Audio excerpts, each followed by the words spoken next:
قبل ما أبلش بالفيديو لا تنسونا تصلون على محمد وآل محمد. هسه خلونا نبلش بالفيديو. السلام عليكم حبايبي، شلونكم شخباركم؟ اليوم رجعت لكم بفيديو جديد.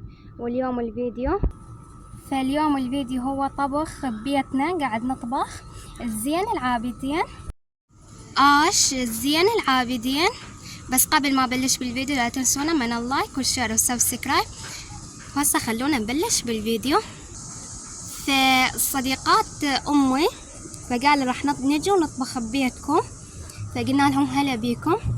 فهنا خلهم الأكل، ما أريد أكشفه كله بس هيجي حاليا قاعد يفور، احنا بعدنا ما مكملينه، بس حبيت أصور لكم هذا فلوج هذا الشكل، وإن شاء الله أي شيء نسويه أصور لكم إياه. وإذا حبيتوا هيك فلوجات. اليوم ما عندنا احنا السبت الساعة 9:53، لازم احنا نكون يعني قبل 6 مخلصين عمود ناخذه للحسينية الطبخ. وان شاء الله هم اشوفكم شلون راح نسوين وشلون راح نصبن بالمواعين الجاهزة وناخذها للحسينية، لان هون بامريكا اكو حسينية مال الزلم ومال البنات اكو. ان شاء الله اصور لكم فيديوهات. هسه خليكم ويانا. هسه كملوا الشوربه، بس بقالها شويه. طبعا هاي الشوربه راح نوزعها للحسينيه. قاعده اخلط الجدر، بس حبيت اشوفكم شلون صارت الشوربه، بس بعدي ما مستويه. من تكمل اصور لكم اياها. هاي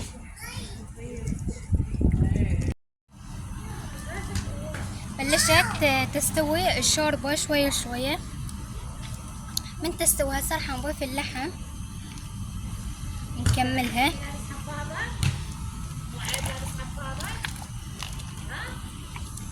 طلبوا مراد لا تردون. طبعا ما عليكم بهذا الصوت لان هن بني صديقات والدتي وجهال عندهن، فعادي يعني عادي. وهاي المرقة بعد ما صارت هيجي، او الشوربة او الآش هيجي بعد ما صار. وهذا اخويا قاعد يخوض. هاي الشكل حطينا البهارات وكملناها واللحم وحطوا معكرونة. ان شاء الله اسوي لكم الوصفة بالقناة، بس خلينا نخلص اليوم الطبخ.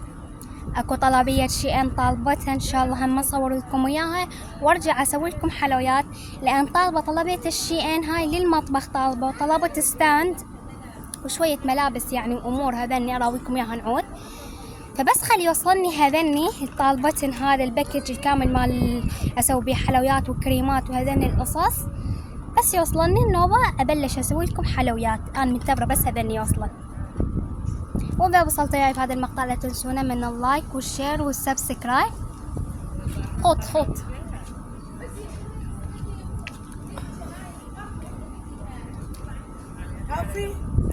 ويلا طشوا الواهلية عيون حلوة هاشمية، وهاي فرحة مهدوية واللي يحب